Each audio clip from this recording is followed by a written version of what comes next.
Hey friends, it's your friend Lee. Hello to you. Here's a thought. I've got a good life, man. I have a lot of blessings.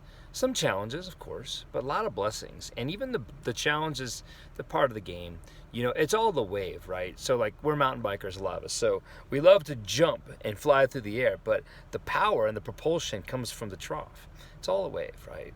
Anyway, so my life is beautiful. All of our lives are beautiful. Not everybody's in touch with that as I am. And more, when I'm in it, I'm putting out a lot of joy. It just comes out of me, and my students feel it, the people around me feel it, and then it's like exponentially increased when I'm with my partner E. If we're out dancing, or like we'll go to poetry readings, I do that sometimes, and that's where we met, actually. It's a poetry reading, pretty cool. And when we're together, we're like argon atoms in a laser, and we throw off joy, and it's really, you can feel it, and people love it. And more people come to me, and they're like, dude, wow, like, I want that. Like, I want that. I want joy. I want to be stoked. And I say, that's wonderful, dude. It's a beautiful thing, and it's available to all of us. We just really have to kind of choose it.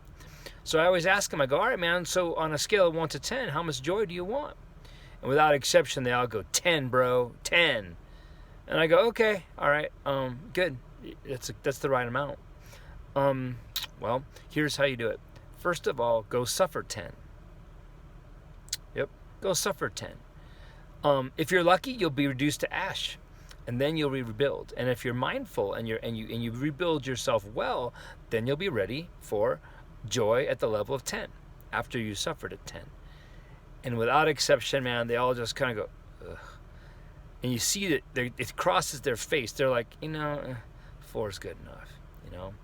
That reminds me back when I was racing in Cat 1, I was doing very well. And I was racing well. Mostly, I wasn't as skilled as I am now, but man, I trained so hard. I did intervals so hard that I knew that my 80% was faster than everybody else's 100% when it came to sprinting and effort. And so I could cruise the runs and be consistent, and it was very effective. So a good handful of pro guys, younger guys, I was in my 30s, young pros were like, dude, I want to win. I want to train with you. So I say, cool. Come to my house on Wednesday on your road with your road bike. They're like, road bike? I'm all, yeah. And we go out. This is Gun Barrel, just north of Boulder, and we would do intervals so hard. Oh my God. I remember we'd be going like 20, and I'd go into a sprint, and my road bike would be wheeling. We would sprint so hard, and I would barely be able to make it home on flat ground, like almost throwing up, laying the grass, and like training that hard made the difference. And you know what? Not one of those people ever showed up again for another training session. It's the same thing. They're like, well, winning seems like fun, but I'm not going to do that, And so they were content, 4 out of 10, basically.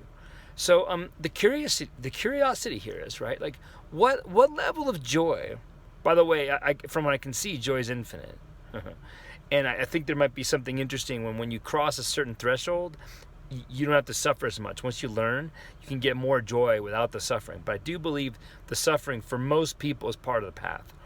So my question to you all is, well, how much joy do you want? And what are you willing to do for it? And I'm a stoic, my friends, and we'll see you soon. Bye-bye.